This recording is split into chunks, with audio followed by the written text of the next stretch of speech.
The Galactic Pandemic. The galaxy was vast, filled with wonders and mysteries that spanned thousands of star systems. From the crystalline forests of Zirion 5 to the floating cities of Arctera Prime, life had flourished in countless forms, until the virus came. No one knew its true origin. Some whispered it was a weapon from a long-forgotten war, a relic of an ancient species that sought to control the stars.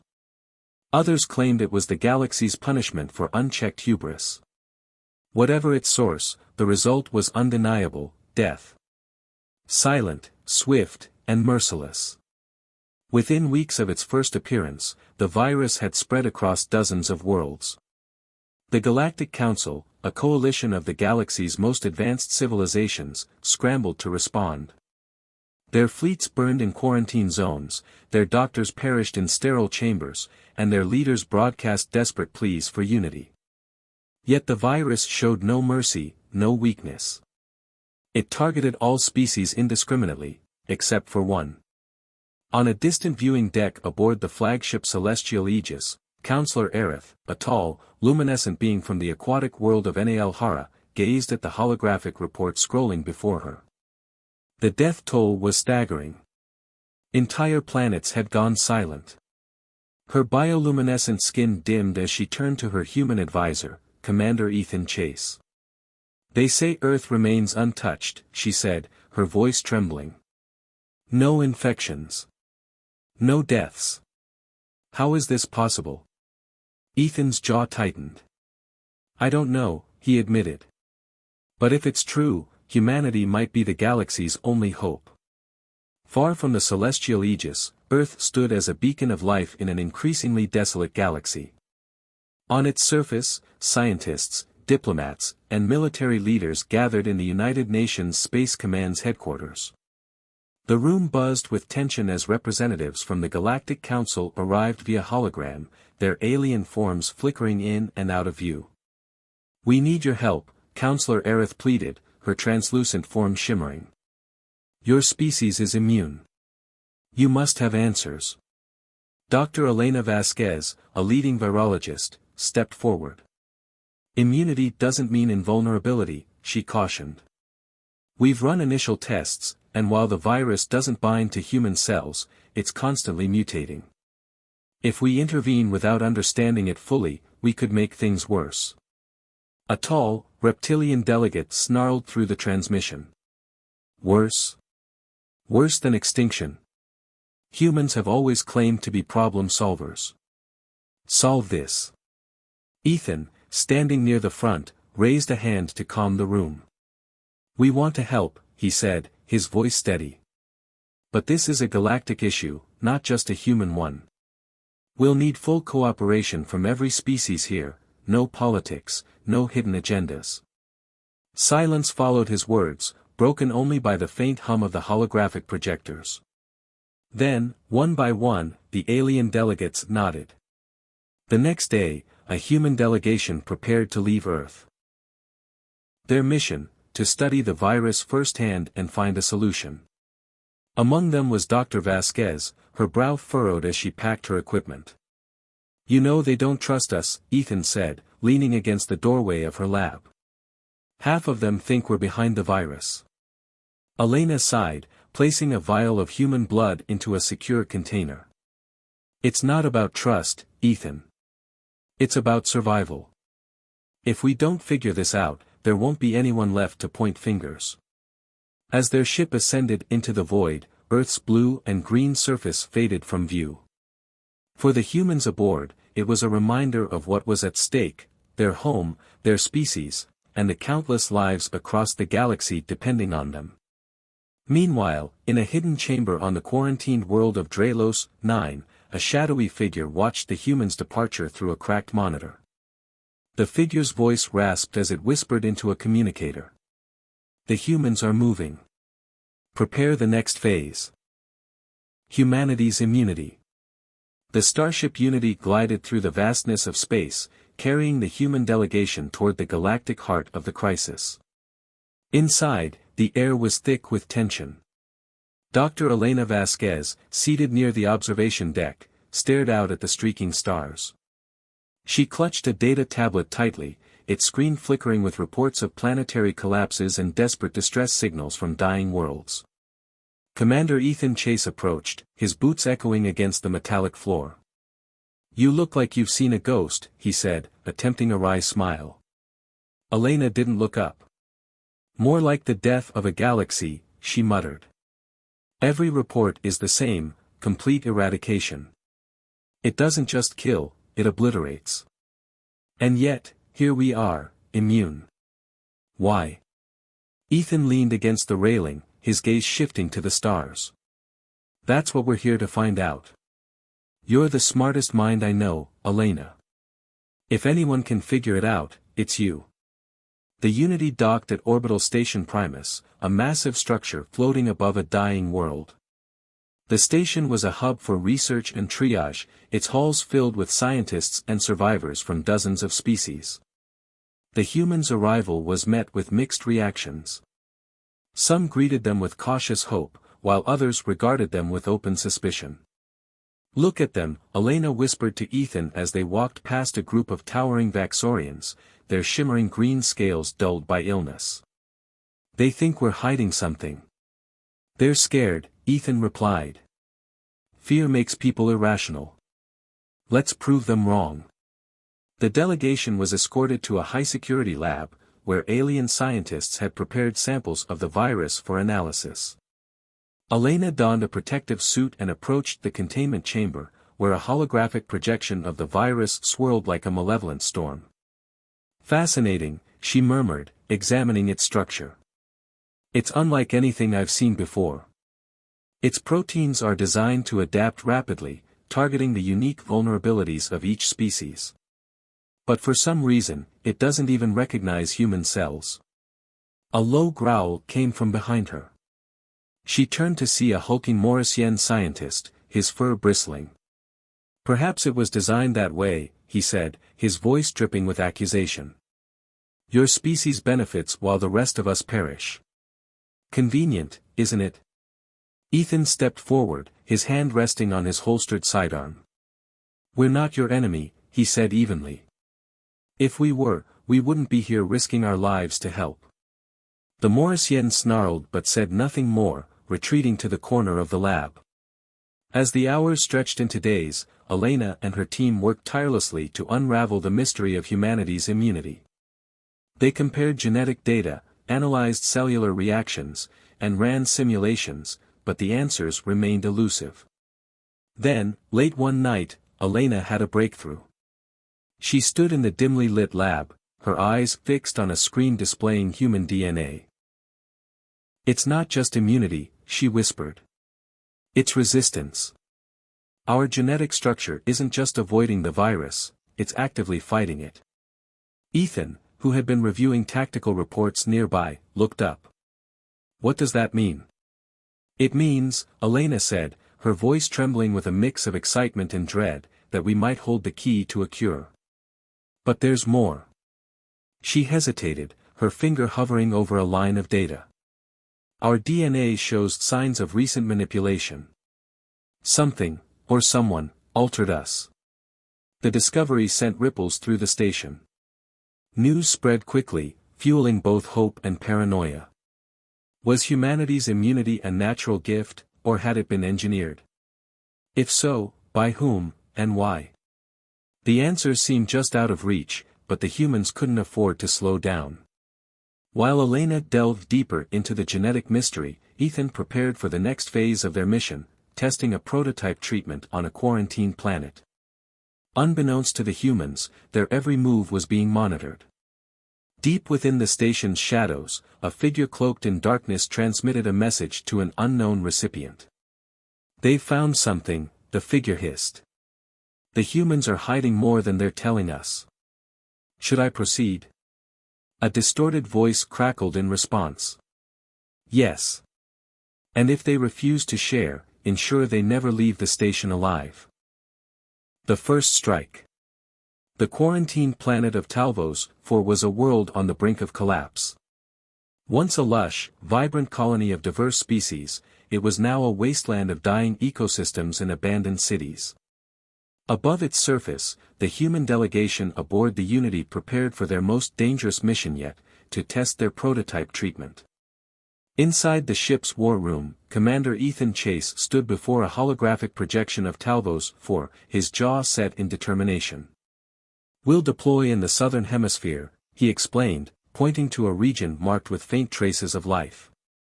"Our scans show a small population of survivors still holding out in the ruins of Venture City. If the treatment works, it could save them." Dr. Elena Vasquez nodded, her expression grim. "And if it doesn't?" Ethan hesitated, the weight of the decision evident in his eyes. "Then we learn, regroup, and try again. We don't have the luxury of failure, Elena." As the team descended in a sleek drop shuttle, the reality of Talvos 4's devastation became clear. The air was heavy with a reddish haze, and the ground below was littered with the remnants of what had once been a thriving civilization. Buildings lay in ruins, their skeletal remains stretching toward a sky choked with ash. "We're entering the hot zone," said Lieutenant Mason, the pilot. "Scanners are picking up life signs ahead, barely." The shuttle touched down near the outskirts of Venture City, its engines stirring up clouds of dust. Ethan and Elena led the team out, their protective suits shielding them from the hostile environment. Behind them, 2 soldiers carried the canister containing the prototype treatment, a glowing blue liquid that pulsed faintly, as if alive. The silence was deafening, broken only by the crunch of their boots on the barren ground. Then came the sound of movement, a faint shuffle in the distance. The team froze, weapons raised. "Identify yourself," Ethan called out. From the shadows emerged a small group of alien survivors. They were gaunt and trembling, their once vibrant skin dulled to a sickly gray. One of them, a Zanari woman with a long, flowing mane now matted and lifeless, stepped forward. "You're humans," she rasped, her voice weak but laced with desperation. "You've come to save us." "We're here to help," Elena said gently, stepping forward. "We've developed a treatment that might neutralize the virus. But we need your cooperation to test it." The survivors exchanged wary glances, their eyes filled with both hope and fear. Finally, the Zanari woman nodded. "Do what you must. We have nothing left to lose." The team set up a makeshift lab in the ruins of a former government building. Elena worked quickly, preparing the treatment while Ethan coordinated security. The survivors watched in silence, their frail forms huddled together for warmth. As the first dose was administered to a Zanari child, everyone held their breath. The child's breathing, once shallow and labored, began to stabilize. Her pale skin regained a faint glow, and her eyes fluttered open. For a moment, hope filled the room. Then the screaming began. The child convulsed violently, her body twisting as if under attack from within. Elena rushed to stabilize her, but it was too late. Within minutes, the child was gone, her small form reduced to an unrecognizable husk. "No!" Elena cried, her hands shaking. This wasn't supposed to happen. The survivors erupted in panic, their cries echoing through the building. Ethan stepped forward, his voice firm. "Everyone, stand down. We're not giving up, we just need more time." But time was not on their side. Outside, the air began to hum with an ominous energy. Ethan's communicator crackled to life. "Commander, we've got incoming, multiple heat signatures on the horizon." Ethan's heart sank. "Militants?" "Affirmative. Looks like they're armed and moving fast." "Damn it," he muttered. "All teams, prepare for engagement. We're not leaving these people behind." The first wave of attackers arrived within minutes. They were heavily armed and brutal, firing indiscriminately at both humans and survivors. Ethan and his soldiers returned fire, their plasma rifles cutting through the chaos. "Elena!" Ethan shouted over the din, "Get that treatment out of here. We can't let it fall into their hands." Elena hesitated, torn between her work and the carnage unfolding around her. Finally, she grabbed the canister and ran, flanked by 2 soldiers. The battle raged on, the ruins of Venter City becoming a war zone. Ethan fought with relentless determination, his every move calculated to protect both his team and the survivors. But as the militants pressed closer, it became clear they were outnumbered. "Elena, status report," he barked into his communicator. "We're en route to the shuttle," she replied, her voice strained. "But we've got hostiles on our tail.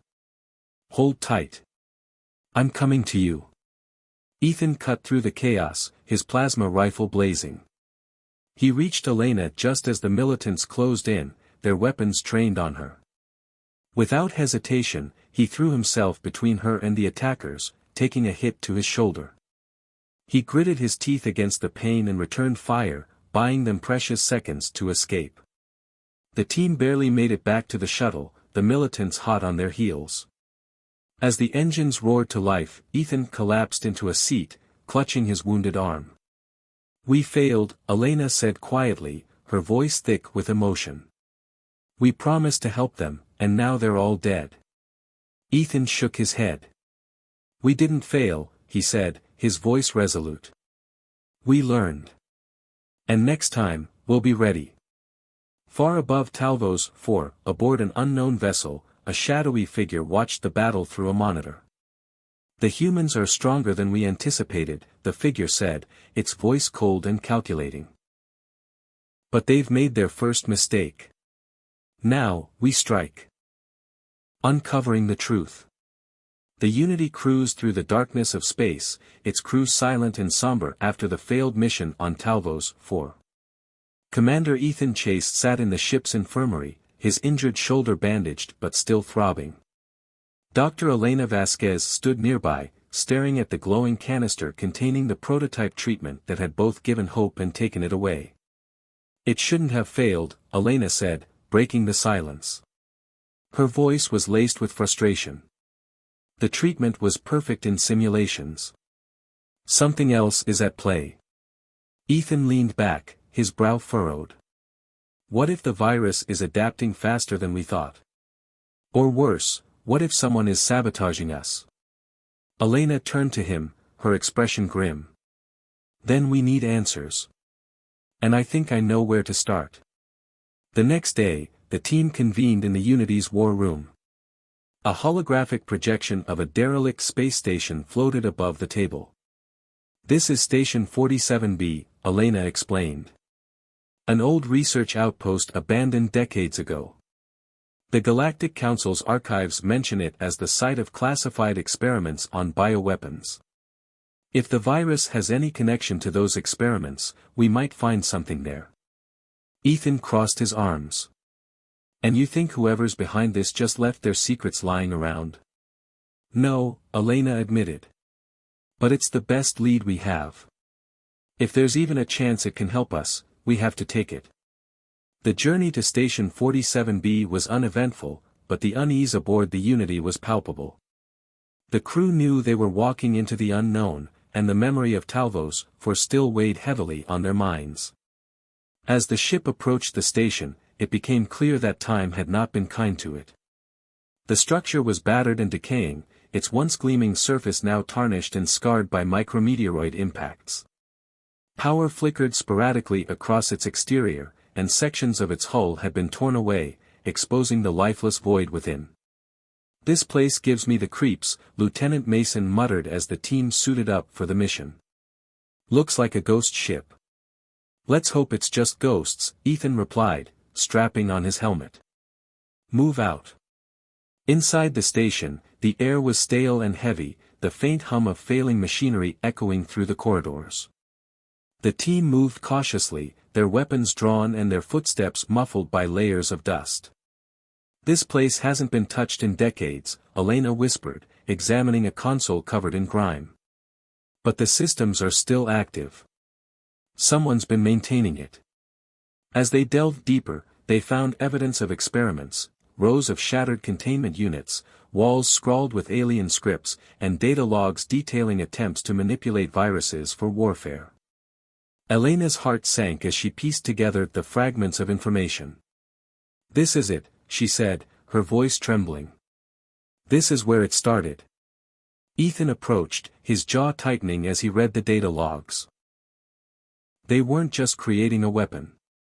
They were trying to engineer a perfect killer, something that could adapt to any species and exploit their weaknesses. And humanity? Elena asked. There's nothing here about us, Ethan replied. It's like we were never part of the equation. The team pressed on, their search leading them to the station's central lab. There, they found a sealed chamber filled with rows of cryogenic pods, each containing a preserved alien corpse. The virus's victims, frozen in time for study. This is horrific, Elena said, her breath catching as she peered into one of the pods. They experimented on their own people. Not just their own, Ethan said, pointing to a pod containing a human figure. They experimented on us, too. Elena's stomach turned as she examined the pod's data panel. This predates humanity's contact with the Galactic Council. How could they have gotten a human subject? Before Ethan could respond, the station's lights flickered, and a low, mechanical voice echoed through the corridors. Unauthorized access detected. Security protocols engaged. Great, Ethan muttered. We've got company. Move. The team scrambled to escape, but the station's defenses activated, sealing doors and deploying automated drones. Ethan and his soldiers fought back, their plasma rifles lighting up the dark corridors as the drones swarmed them. We need to shut down the system. Ethan shouted over the chaos. I'm working on it. Elena replied, her fingers flying across a console. But it's not just automated. Someone's controlling this remotely. Who? Ethan demanded. Before Elena could answer, the drones suddenly retreated, and the station fell silent.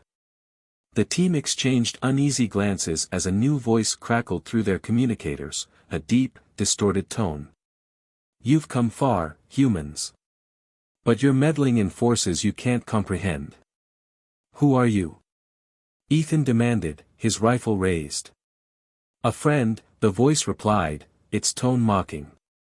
Or perhaps an enemy. That depends on your next move.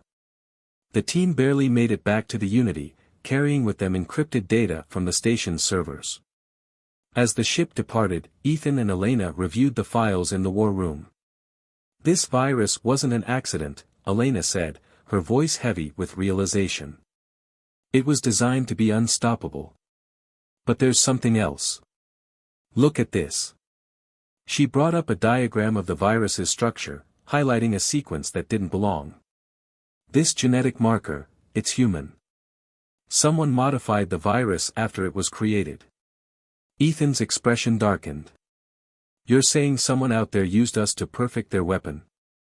Elena nodded. And whoever they are, they're still out there. Humanity's resolve. The Unity returned to orbital station Primus in the wake of their mission to Station 47B. The encrypted data recovered from the derelict outpost was both a revelation and a curse. The virus wasn't just a weapon, it was a message, and humanity was the unintended key to decoding it. As the ship docked, Commander Ethan Chase and Dr. Elena Vasquez prepared for a briefing that would test the fragile trust between species. Inside the station's council chamber, representatives of the Galactic Council awaited them. The room buzzed with tension, the air thick with unspoken accusations. Counselor Aerith, her luminescent form glowing faintly, gestured for the humans to speak. Ethan stepped forward, his voice firm. The virus was engineered. We've found evidence that it was modified to target specific genetic sequences. The reptilian counselor Velrock hissed in response. And yet your species remains untouched. Convenient, don't you think? We didn't create it, Elena interjected, her frustration barely contained. But we've discovered something critical. The virus was altered to include a human genetic marker. That's why we're immune, it wasn't designed to kill us. It was designed to use us. The chamber fell silent. Even Velrock seemed momentarily stunned. Finally, Aerith spoke, her voice measured. If what you say is true, then humanity's immunity is not a blessing but a liability. Someone intended for your species to survive this plague. And to study it, Elena added. To perfect it. As the council debated their next steps, the Unity's crew worked tirelessly in the station's labs. Elena led a team of scientists in refining the prototype treatment, using the data from Station 47B to address its catastrophic side effects. This should stabilize the virus's reaction to alien biology, she explained, injecting a sample into a petri dish containing cells from multiple species. The cells resisted the virus's attack, a small but significant victory. Lieutenant Mason entered the lab, his expression grim. You've got to see this, he said, gesturing for Elena and Ethan to follow. In the station's communications hub, Mason replayed a transmission intercepted from deep space. The image was grainy, but the message was clear: a militant alien faction was mobilizing, blaming humanity for the virus and vowing to eradicate Earth.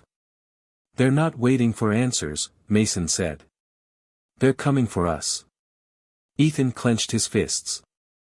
We need to stop them before they turn this into an all-out war. Elena looked at the transmission, her mind racing. This is bigger than us. If we focus on fighting them, we'll lose sight of the real threat, whoever created this virus. The council reluctantly agreed to a joint mission. A coalition of ships, led by the Unity, would travel to the suspected origin of the virus, a remote planet deep in uncharted space. The mission's goal was twofold. Uncover the truth about the virus and deliver the stabilized treatment to infected worlds. As the fleet prepared to depart, tensions ran high. Alien soldiers eyed their human counterparts with suspicion, while whispers of betrayal spread through the ranks. You can feel it, Ethan said to Elena as they walked through the ship's hangar. We're hanging by a thread. One wrong move, and this alliance will collapse.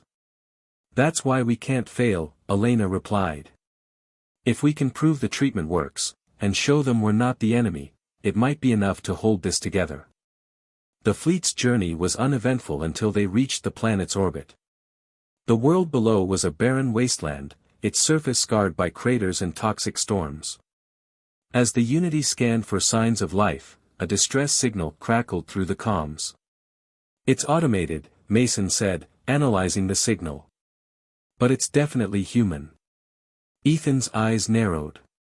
Human. Out here. The fleet descended cautiously, landing on a plateau near the source of the signal. The atmosphere was barely breathable, forcing the team to wear environment suits as they explored the ruins of an ancient facility.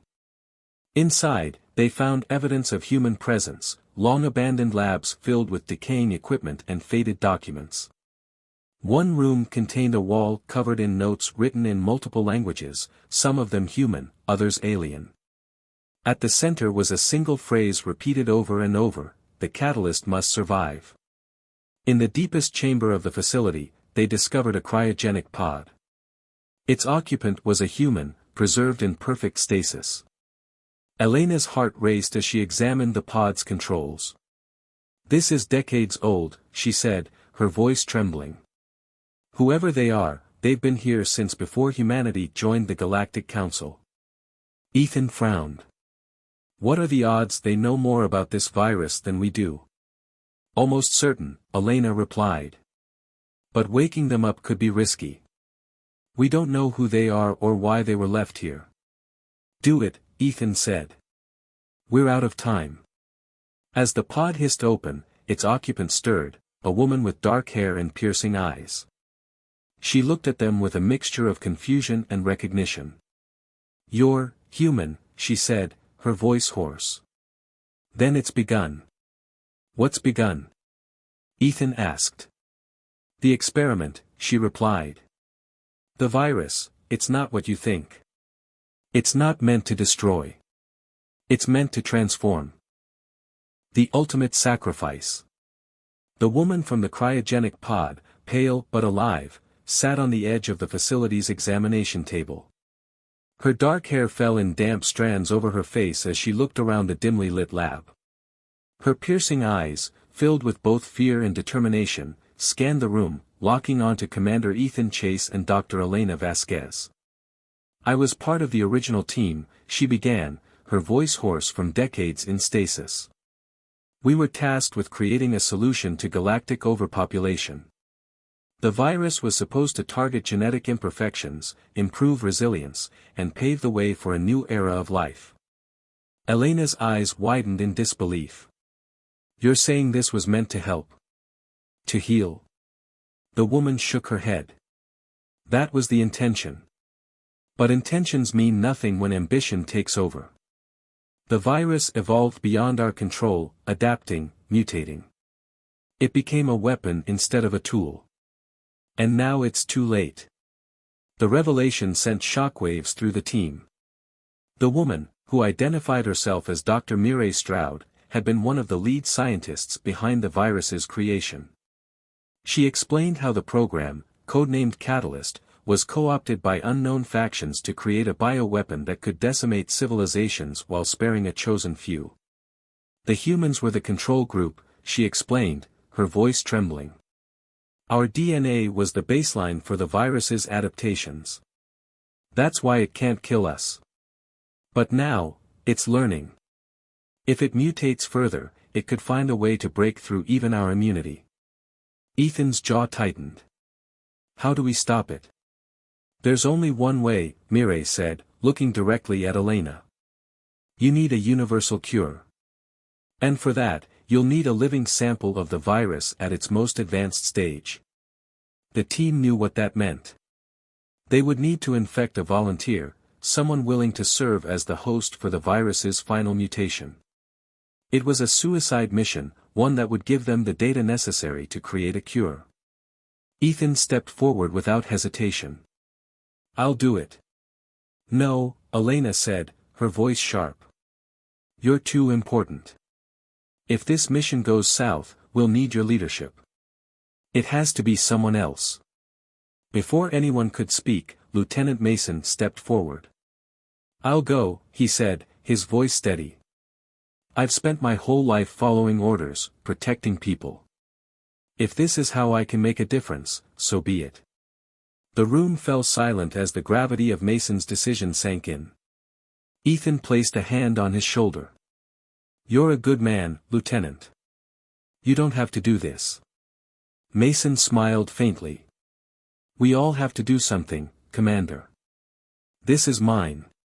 The process began quickly. Elena and Mireille worked side by side, preparing the containment chamber and monitoring equipment. Mason sat calmly inside, his expression resolute as the virus was injected into his bloodstream. At first, there was nothing. Then, Mason began to sweat. His breathing grew labored, his muscles twitching involuntarily. Elena monitored his vitals, her hands trembling as she recorded the data. "He's stabilizing," she whispered, a faint glimmer of hope in her voice. But then Mason's body convulsed violently, his veins darkening as the virus spread. The containment chamber filled with a low hum as the virus reached its peak mutation. Mireille's face was pale as she analyzed the results. "This is it," she said. "The data we need. Begin extraction now." Elena worked quickly, isolating the virus's new strain and synthesizing the first prototype of a universal cure. Mason, his body racked with pain, managed a weak smile as he looked at her through the glass. "Make it count, Doc," he said, his voice barely audible. The team completed the extraction just as Mason's body succumbed to the virus. His final moments were silent, a testament to his courage and sacrifice. Ethan stood by the chamber, his fists clenched as he silently vowed to ensure Mason's death wouldn't be in vain. With the prototype cure in hand, the team prepared to return to the Unity. But as they made their way back to the ship, alarms blared throughout the facility. The ground trembled beneath their feet as enemy forces descended upon them. "They're here," Ethan growled, gripping his rifle. "Move. Protect that cure at all costs." The battle that followed was fierce. The facility became a war zone as alien militants, determined to stop the humans, clashed with the team. Ethan led the charge, his plasma rifle blazing as he covered Elena and Mireille, who carried the precious prototype. "Elena, go!" Ethan shouted as an explosion rocked the corridor. "Get that cure to the ship." "I'm not leaving you," she yelled back. "You don't have a choice." Ethan fired another volley, forcing the enemy to retreat momentarily.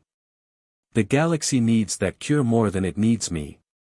Reluctantly, Elena and Mireille broke away, running toward the shuttle as Ethan and the remaining soldiers held the line. The militants pressed harder, their weapons tearing through the facility's walls, but the humans refused to back down. Elena and Mireille reached the shuttle just as the enemy closed in. The engines roared to life, and the shuttle ascended into the atmosphere, narrowly escaping destruction. From the viewport, Elena watched the facility collapse in a fiery explosion, her heart sinking as she realized Ethan and the others were still inside. Back aboard the Unity, the prototype cure was analyzed and prepared for deployment. Elena stood in the lab, her hands trembling as she held the vial containing the galaxy's last hope. Mireille placed a hand on her shoulder. "He gave everything so we could have this chance. Let's not waste it." Elena nodded, her resolve hardening. "We won't." A new dawn. The Unity soared through the void of space, carrying the universal cure, humanity's hard-won solution to the galactic crisis. The crew was weary, their numbers thinned, their spirits heavy, but they pressed on. They had one mission left, to deliver the cure to infected worlds and stop the virus from wiping out all life. Dr. Elena Vasquez sat in the ship's war room, her eyes locked on the vial in her hands. The glowing liquid inside represented hope, sacrifice, and the countless lives that depended on it. Across from her, Commander Ethan Chase, bruised and battle-worn but alive, leaned over a tactical map of their destination. "How are you holding up?" he asked without looking up. Elena forced a weak smile. "I'll be better when this is over. When Mason's sacrifice isn't just a memory." Ethan nodded, his jaw tightening. "We'll make sure it's not." The fleet approached the first target, Praxia, a quarantined planet where the virus had wiped out almost all life. Its skies were a swirling red, its once thriving cities reduced to silent ruins. Praxia had become the symbol of the virus's merciless grip, and the cure's deployment here would mark the turning point. As the Unity descended, it became clear that deploying the cure wouldn't be simple. The enemy had anticipated their move. Ships bearing the insignia of the militant faction that opposed the humans hovered in orbit, their weapons primed. "They're not going to let us land," Lieutenant Mason's second-in-command, now leading the infantry, said grimly. Ethan stepped forward. "Then we make them. Prepare for battle." The clash in Praxia's orbit was intense. Human and allied ships engaged the militants, their lasers and plasma fire lighting up the planet's atmosphere. On board the Unity, Elena and a small team of scientists worked tirelessly to prepare the airborne dispersal system for the cure. "If we can get into the lower atmosphere, the dispersal will cover the entire planet," Elena said, her fingers flying over the controls. "And if we can't?" asked Mireille, who stood nearby, her expression stoic. Elena didn't answer. She didn't need to.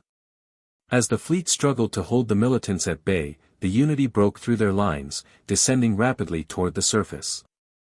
Explosions rocked the ship, but Ethan's voice rang out over the comms, steady and determined. "Stay the course. Protect the cure at all costs." The Unity landed in the ruins of Praxia's capital, its hull scorched but intact. Ethan led a team to secure the perimeter while Elena and her scientists deployed the dispersal system. The device hummed to life, releasing a glowing mist that spread across the barren landscape. "Come on," Elena whispered, watching the readings on her tablet. "Work." The first signs of success were faint but unmistakable. Plants, once blackened and lifeless, began to show hints of green. Infected alien survivors, too weak to move, stirred as their breathing stabilized. The cure was working. Cheers erupted from the Allied soldiers as they witnessed the transformation. For the first time in months, there was hope. But the victory was short-lived. The enemy's ground forces struck, launching a coordinated assault on the Unity and its team. Ethan's squad was quickly outnumbered, their defensive line faltering under the militants' relentless advance. "Elena!" Ethan called over the comms. "We need that cure deployed planet-wide, now. We won't hold them much longer. I'm working as fast as I can." Elena replied, her hands trembling as she calibrated the system for maximum output. Mireille grabbed a rifle and joined the fight. "You're going to have to move faster, Doctor." The final moments of the battle were chaos. Ethan and his soldiers fought with everything they had, holding the line against overwhelming odds. The dispersal system released the cure in waves, its mist spreading further with each pulse. "Elena, we're out of time." Ethan shouted, his voice strained. "Finish it and get out of here." Elena hesitated, looking at the dispersal system and then back at the soldiers fighting for their lives. She clenched her fists. "I'm not leaving." With one last adjustment, she activated the system's emergency override, ensuring the cure would cover the entire planet. Then she grabbed a weapon and joined Ethan on the front lines. The militants' forces began to falter as the mist reached them. Even they couldn't resist the cure's effects. Their weapons fell silent, their aggression waning as the virus that had once been their weapon turned against them. As the dust settled, the battlefield grew quiet. Survivors from all species emerged from the ruins, their faces etched with relief and disbelief. Praxia was healing. Ethan lowered his rifle, his eyes scanning the horizon. "We did it," he said, his voice barely above a whisper. Elena, standing beside him, smiled faintly. "Mason did it. We all did." The cure was deployed across the galaxy in the weeks that followed. World after world saw the virus eradicated, and life began to return. The militant factions that had opposed humanity dissolved, their leaders captured or in hiding. Trust between species, though fragile, began to rebuild. In the Galactic Council chambers, Ethan and Elena stood before the assembly. Counselor Aerith, her luminescent form glowing brighter than ever, addressed them. "Humanity has proven itself to be more than just immune. You have shown resilience, ingenuity, and an unwavering commitment to life. For that, we owe you our gratitude, and our future." Back aboard the Unity, Ethan and Elena looked out at the stars. The galaxy was still scarred, but it was alive, and that was enough. "What now?" Elena asked. Ethan smiled faintly. "Now, we keep going. There's always more to do." As the Unity set course for its next mission, the crew knew one thing for certain: humanity had faced the darkest challenge in the galaxy and emerged not just as survivors, but as leaders of hope.